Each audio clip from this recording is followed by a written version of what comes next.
the 4 no-nos of performance reviews. This is performance review season for many organizations.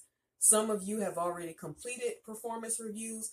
Some of them are in the process, and some of them you will be using and completing next year.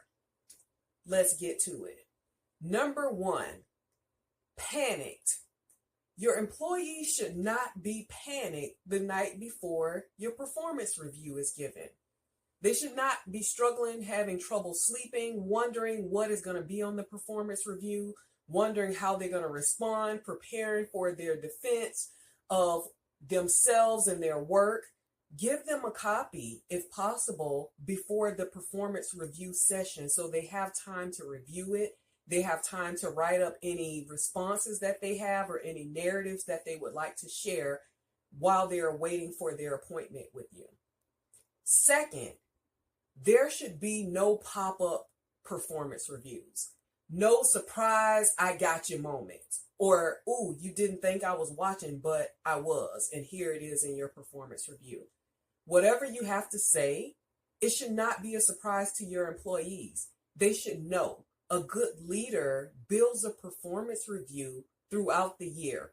It is not something that's done at the end of the year or that's done twice a year. Your employees should be hearing from you, whether it's, hey, good job. Thank you for doing such good work with client or patient so-and-so.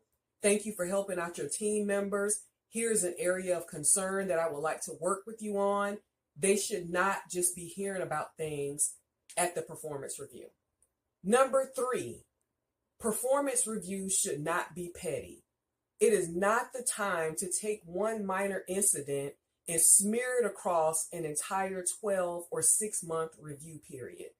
For example, if an employee had an issue with a coworker, it should not be in the communication section of the performance review, again in the collaboration section of the performance review, again in the innovation section of the performance review, the problem-solving section of the performance review, and so forth.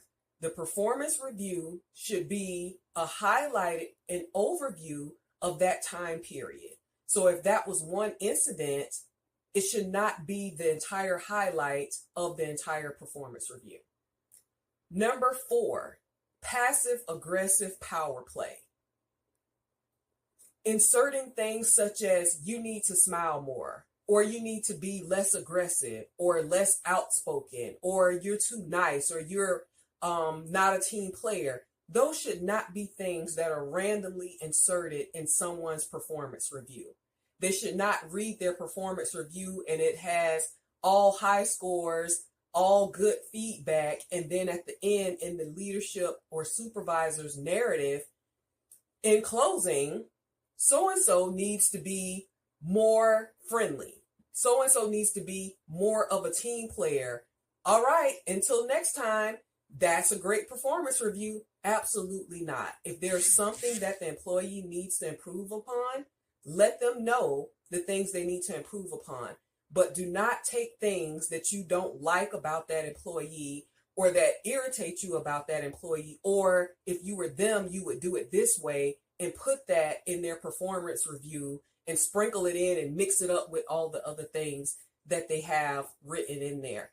Be authentic, be transparent, and be fair as a leader, and let them know if there are objective things that need to be improved. If it's just things that get on your nerves, save that for another time. All right, so those were 4 tips for performance review season. Until next time, learn well, lead well, live well, and complete your performance reviews well. Take care.